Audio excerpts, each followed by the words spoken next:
So if you're here, you're probably familiar with the UCSF Memory and Aging Center, but just to review, the mission of our center is really to provide the highest quality of care for individuals with cognitive problems, to conduct research on the causes and develop cures for degenerative brain disease, and to provide education to health professionals, to patients, and their family.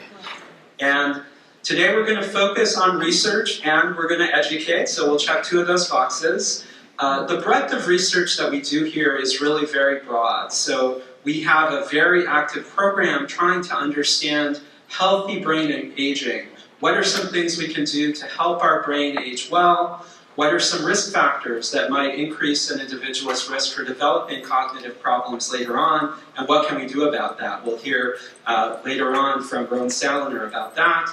We care for and do research in a broad variety of neurodegenerative dementias, including Alzheimer's disease, frontotemporal dementia, patients who present with primary language problems, primary aphasias, patients who present with movement problems, and we have a new interest and focus also on the relationship between head trauma and later life neurological disorders, including the disorder chronic traumatic encephalopathy, which occurs in people who get a lot of head trauma, such as professional football players. We very strongly believe that the science that we do has to represent all people who live in the Bay Area and are at risk for cognitive decline, and we have very active outreach programs to our Chinese American, Latino American, and African American communities here in the San Francisco Bay Area.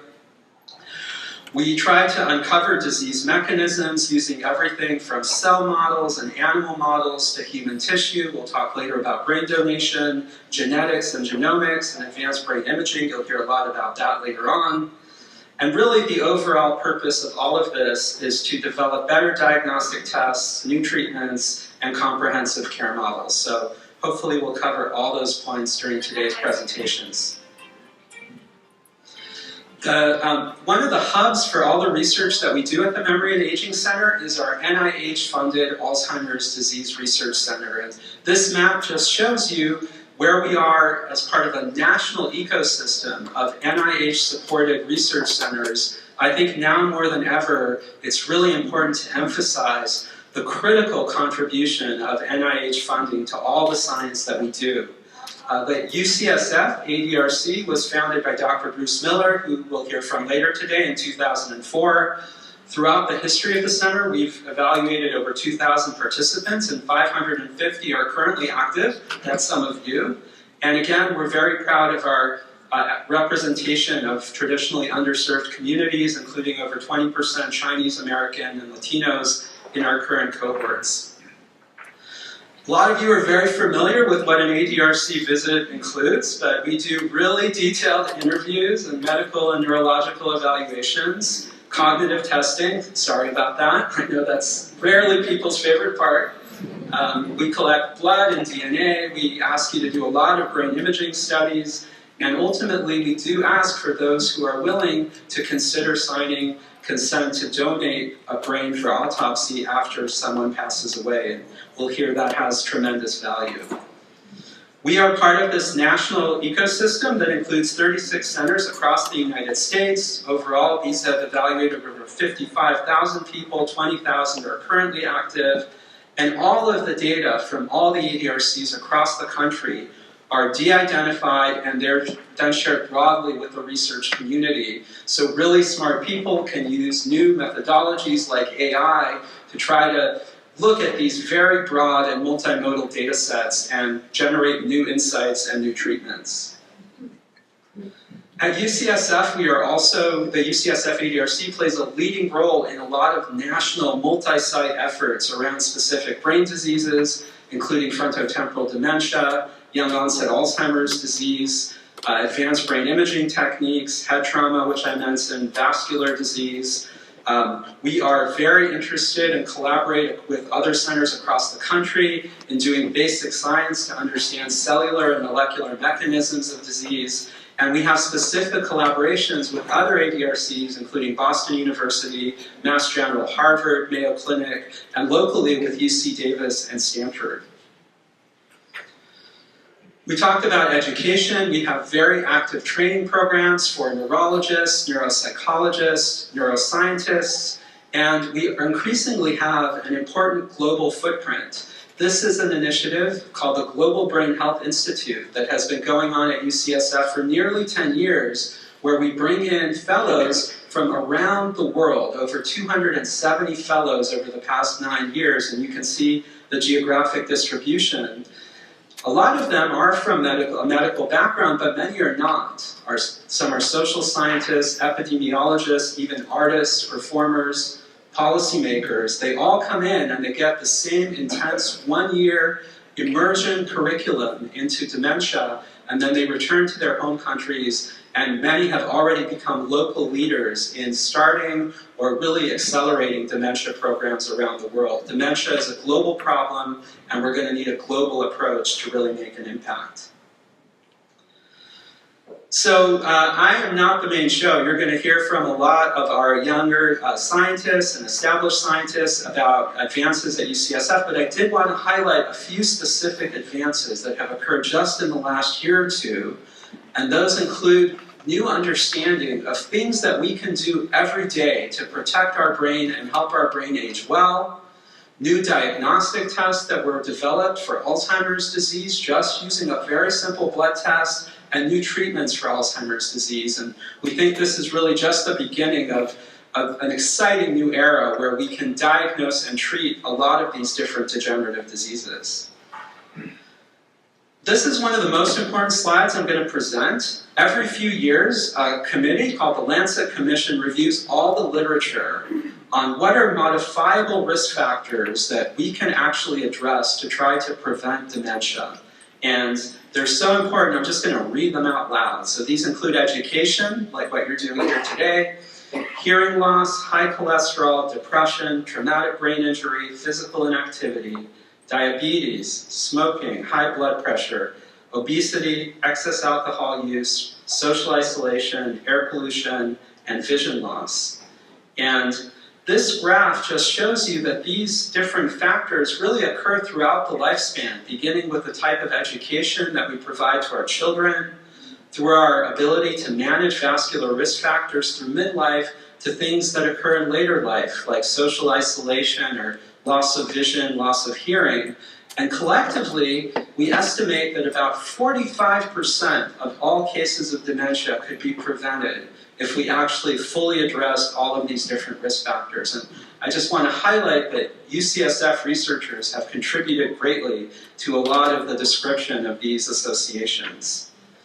And there's actually more and more data that it's never too late to change our lifestyle practices, and that can still be beneficial to our brain.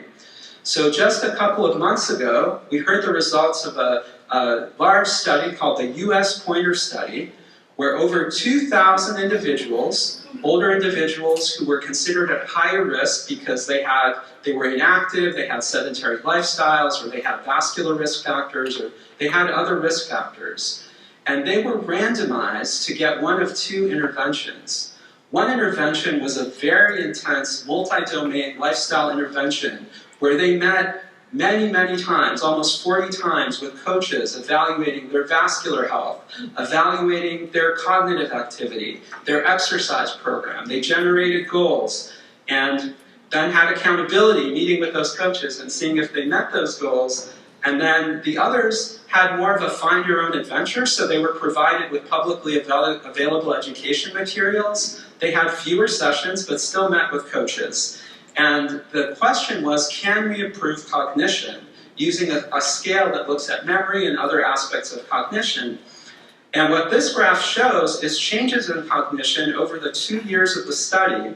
So the yellow triangles or diamonds are the people who got the really intense intervention, and the blue are the people who got the less intense intervention. And the great news is that everyone actually improved in their cognition. So there's not, even the people who had less intense interventions still improved, but the people who did the very intense intervention improved even more. And so I think this is really encouraging in terms of our ability to modify lifestyle and the effect that it can have on the brain. Now, many of you know that Alzheimer's disease is defined by the presence of two brain proteins called amyloid plaques and tau tangles. And not so long ago, when I went to medical school, we were taught the only way to know for sure if someone has Alzheimer's disease is after they passed away, to look at the brain at the time of autopsy. But beginning in the early 2000s, work here at UCSF and around the world helped develop tests in the spinal fluid. Many of you have agreed to do spinal taps. That's how we got those tests that could tell us if plaques and tangles were present in living people. Imaging studies that can actually light up plaques and tangles. You'll hear more about that. But really exciting, just in the last few years, and again, really speared by research here at UCSF, there are blood tests that can tell us with over 90% accuracy whether people have plaques and tangles in the brain just with a simple blood test that measures the concentrations of these proteins, tau and amyloid, that form the tangles and the plaques. So this is a game changer in terms of our ability to diagnose the disease early. And as some of you know, we have just in the last few years, for the first time, a new class of treatments that can actually change the biology of the disease, specifically targeting the amyloid plaques. These are antibodies that are used to treat people who have mild stages of Alzheimer's disease. People come in for infusions, they get the antibodies infused through the IV, the antibodies get into the brain, and they mark the amyloid plaques for destruction. The immune system comes in and gobbles them up. What you see here on the cover of Nature, the most prestigious scientific journal, is on the left an amyloid PET scan, so a scan that lights up plaques. All that red signal is plaques for someone before they started the treatment. And on the right, you can see the scan after the treatment was done. These drugs really remove plaques from the brain. They also show slow clinical decline, as I'll show you in a minute. And so we have two FDA-approved drugs in this class now to treat early stages of Alzheimer's disease: lecanemab, also known as Leqembi, and donanemab, also known as Kisunla. And the data for this is really done through the most rigorous way that we have to test a new drug, which is a placebo-controlled, randomized clinical trial. So this is a paper that was published in the New England Journal of Medicine, again, one of the most prestigious journals, of the clinical trial that led to the approval of Leqembi. And in this trial, about 1,800 individuals with early stages of AD, of Alzheimer's disease, were randomized to either get placebo or drug every 2 weeks through infusions for 18 months. This graph, and the study was double-blinded, meaning the patients didn't know and the doctors didn't know who was getting the drug until the trial was over. We were a site, very proud to be a site for this trial. This graph shows you changes in amyloid on brain imaging in these individuals. So the blue shows the placebo group, and really the plaques didn't change at all over 18 months, but you can see in the yellow are the people who got the drug, and you can see a dramatic reduction in the plaques, just like I showed you on the individual scan. And this graph shows changes in a clinical measure called the Clinical Dementia Rating Sum of Boxes. This is a questionnaire that measures really important things like memory, orientation, function in the community. Now, over 18 months, both the people who got placebo and drug progressed a little bit on the scale, but what you see here is that the people who got the drug progressed 27% slower than those who got placebo. And so this is the first time that we can actually modify the biology of this disease and move the needle on clinical progression. Very exciting. And these drugs, again, are approved by the FDA and covered by Medicare. Now, I just want to acknowledge that despite all this progress, we live in a time where there is a lot of misinformation and increasing distrust of science, and unfortunately, that is pervasive across science and also affects our field. This is one example. This is a book that you might have heard about called Doctor by a science writer named Charles Piller. This actually began as something that was very well intentioned. He did investigative journalism and he uncovered 4 incidents of research fraud. Scientists who committed fraud in their scientific research. Only one of them was actually directly related to Alzheimer's disease, but Research fraud is reprehensible. Where things went off the rails, though, is in writing this book, he tried to weave a big conspiracy theory tale where he took the bad behavior of a few individuals and tried to use that to discredit all the progress that was made by thousands, tens of thousands of honest scientists who did rigorous science. And you can read some of the marketing quotes for this book, and you can judge for yourself whether this is science journalism or whether this is sensationalism and someone trying to sell a book. And unfortunately, this book received a lot of coverage from credible media like NPR, the New York Times, CNN, and has done a lot of damage. Policymakers now talk about the mistruths in this book when they talk about why they shouldn't fund NIH to do work in Alzheimer's disease. So this can be very damaging.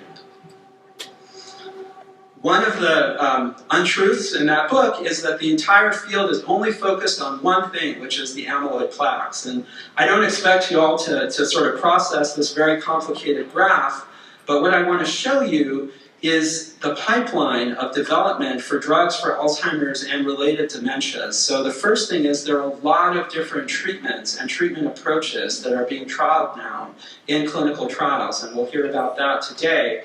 And all those colors represent different mechanisms by which the drugs are trying to address the problem. So yes, there are drugs that target amyloid, but there are many drugs that target, in fact, most drugs are targeting other aspects of brain physiology or disease that are not amyloid.